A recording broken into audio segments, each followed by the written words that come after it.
İnsan türü ne keskin pençeleri var, ne hassas gözleri ya da kulakları.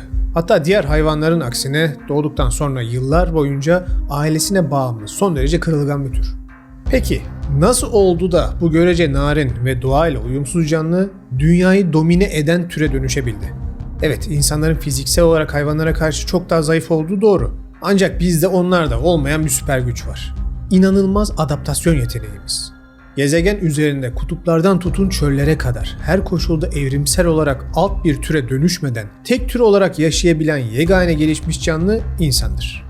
Peki bu eşsiz adaptasyon yeteneğimizi neye borçluyuz? Üstün zekamıza mı? Sosyal becerilerimize mi? Aslında tam olarak değil. Bu eşsiz yeteneğin en mühim yakıtı şu an hayatı size zindan ettiğini sandığınız stres. Stres sayesinde binlerce yıldır hayatta kaldık. Stres sayesinde medeniyetimizi kurduk. Ve yine stres sayesinde bu gidişle çoğumuzun sağlığı mahvolacak. Peki bizi hayatta tutan ve aynı zamanda ölmemize kadar götüren stres tam olarak ne? Ve daha da önemlisi onu kendi faydamıza olacak şekilde nasıl kontrol edebiliriz? Hazırsanız bir beğeni tuşuna, bir de abone ol tuşuna basın ve arkanıza yaslanın. Gerçeği Bul'a hoş geldiniz.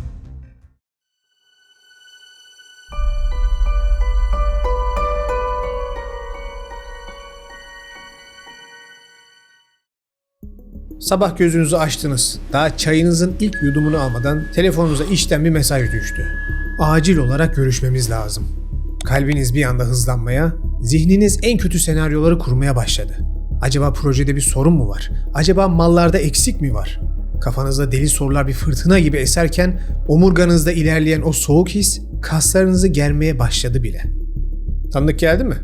Gelmiş olması lazım çünkü siz bugün modern ormanlarda nasıl o duyguyu yaşıyorsanız binlerce yıl önceki atalarımız da karanlık ormanlarda aynı hissi yaşadılar. Tek bir farkla onların karşısında yığılmış dosyalar değil, dev yırtıcılar vardı. Süper gücümüz stresi anlamak için binlerce yıl öncesine, atalarımızın yaşantısını incelemeye gitmemiz lazım. Ve bu yolculuğumuz bizi günümüzden 200 bin yıl öncesine götürüyor. Karşımızda bambaşka, bakir bir dünya var.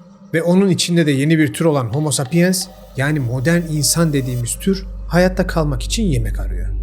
Küçük gruplar halinde, korunaklı mağaralarda yaşayan küçük topluluğumuz, ormanda av peşinde ilerlerken, duydukları küçük bir çıtırtı, bir anda tüm grubun dikkat kesilmesine neden olur. Ve tam o an Anunnaki tanrılarından Enki bir anda ortaya çıkarak DNA deneylerinde kullanmak için ilk insanımsıyı yakalar.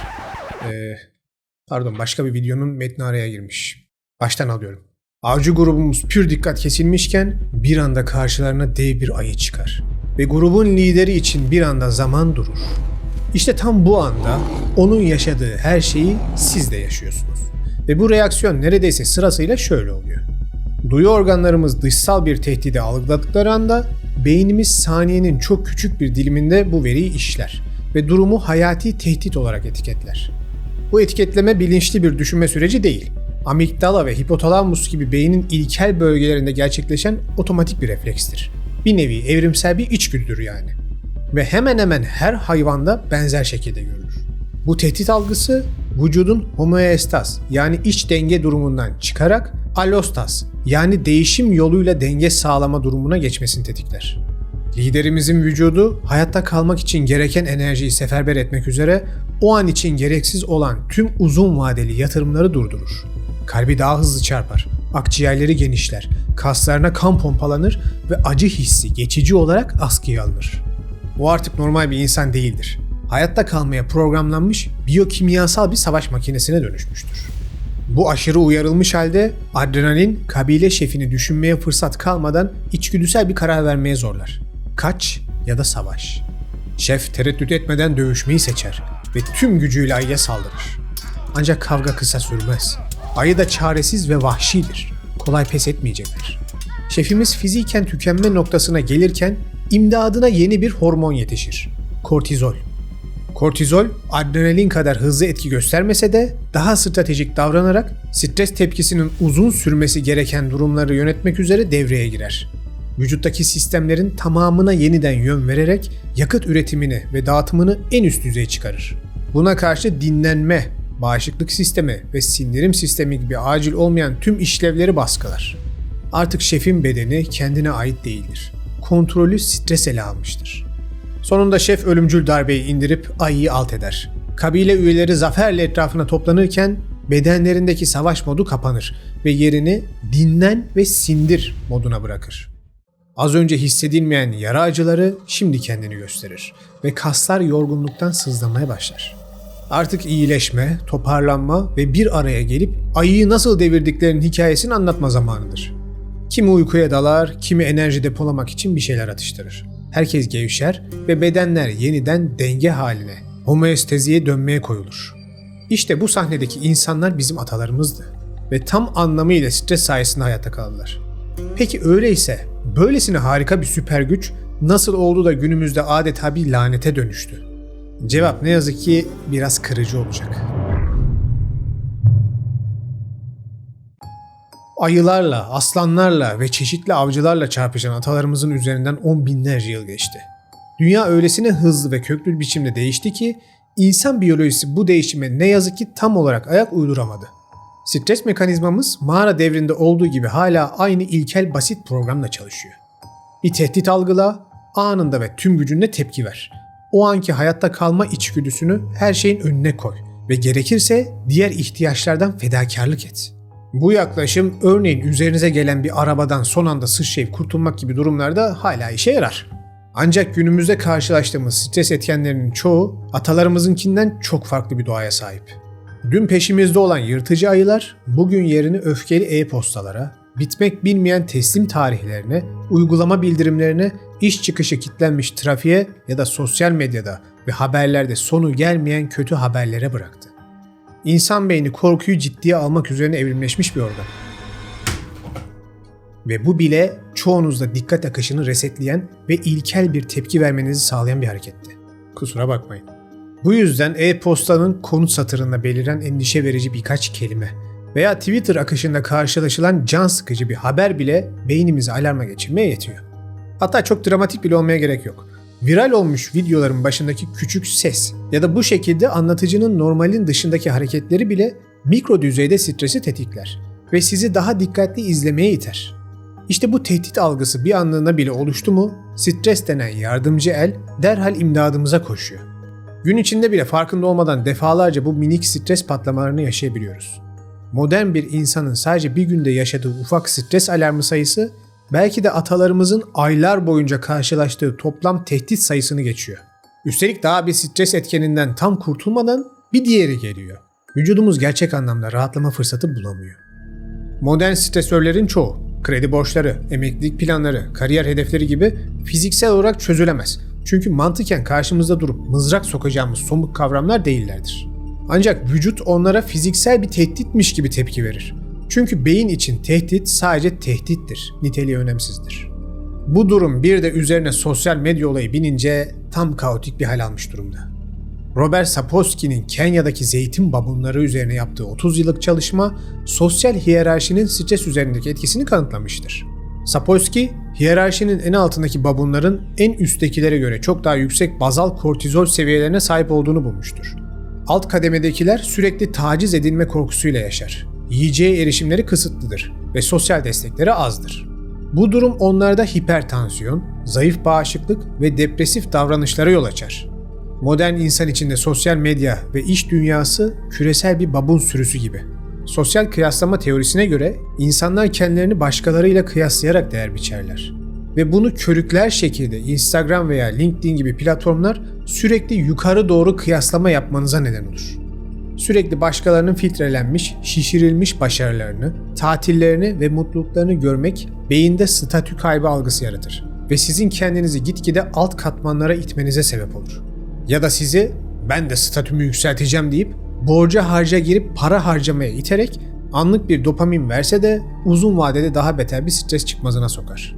İşte iş dünyasındaki çoğu patron da bunu bildiği için yüksek statülerini korumak için sizi o babunlar gibi strese sokarlar ve hep daha fazla çalışmaya iterler. Halbuki pastadaki payınız 1/10 oranında bile artmaz. İşte işin kırıcı kısmı bu. Evrimin üzerinden yüz binlerce yıl geçmiş ama halen babunlardan sosyal olarak farkımız yok denecek kadar az. Fonksiyonel MR çalışmaları, sosyal dışlanma ve statü kaybının beyinde fiziksel acı ile aynı bölgeleri dorsal anterior singulat korteks ve anterior insulayı aktive ettiğini göstermiştir. Yani sosyal medyada beğeni almamak veya dışlanmak beyin için fiziksel bir tokatla eşdeğer bir nörobiyolojik acıdır. Diyorum ya, kendimize görünmez ve yenilmez düşmanlar yarattık ve her kaydırışta onlarla savaşıyoruz. Her 3-4 saniyede bir yeni bir savaş ve zafer kazanamıyorsunuz. O yüzden doom scrolling denilen şu aptal aktivitenin sonunda gün boyu hiçbir şey yapmamış olsanız bile dayak yemiş gibi oluyorsunuz. Çünkü gerçekten beyniniz fena dayak yiyor. Öte yandan stresin bize sunduğu süper güçten faydalanmayı da öğrendik. Stresin getirdiği o ekstra itici güç bir sınava son sürat çalışırken, bir maraton koşarken ya da büyük bir projeyi tamamlarken inanılmaz işe yarayabilir. Ancak burada büyük bir sorun var. Stres tepkisi doğası gereği sadece kısa süreli ve kritik durumlar için tasarlanmıştır. Eğer bu sistemi günlerce, haftalarca, hatta aylarca durmaksızın açık tutar ve vücudumuza nefes alacak zamanı tanımazsak, kronik stres denilen durum ortaya çıkar ki bu modern insanlığın yüzleştiği en kötü beladır. Ve görünen o ki bunu pek çoğumuz yaşıyoruz. Kronik stresin bedeli ağırdır. Vücudumuzun ve zihnimizin hemen hemen her parçası stres tepkisi tekrar devreye girdikçe yavaş yavaş yıpranır. Hatta sürekli yüksek stres altında kalmanın en uç noktası olan tükenmişlik sendromu çağımızda giderek yaygınlaşan bir olgu haline geldi. Düşünsenize, sürekli savaş ya da kaç modunda kalan bir beden dinlenme ve toparlanma işlevlerini baskıda tutar ve sonunda ne yazık ki şu durumları yaşamaya başlarız. Öncelikle kaslarımız ve sinir sistemimiz alarm halinden çıkamaz. Hiç gerçekleşmeyen bir kavgaya hazırmışçasına sürekli gergin kalan sırt, boyun ve omuz kaslarınız sonunda isyan eder. Kronik kas ağrıları ve şiddetli baş ağrılarını davetiye çıkarır. Durduk yere kendinizi yumruğunuzu sıkarken ya da hiçbir sebep yokken sırtınız tutulmuş şekilde buluyor musunuz? Kronik stresiniz hayırlı olsun. Sindirim sistemimiz stresin etkisiyle adeta düğümlenir ve normal ritmini kaybeder. Bazı kişilerde bağırsaklar yavaşlayıp kabızlığa yol açarken bazılarında tam tersi hızlanır ve ishal gibi sorunlar ortaya çıkar. Hassas bağırsak sendromuna hoş geldiniz. Vücudunuz yağ yakımını yavaşlatıp yağ depolamayı arttıracak şekilde programlanır.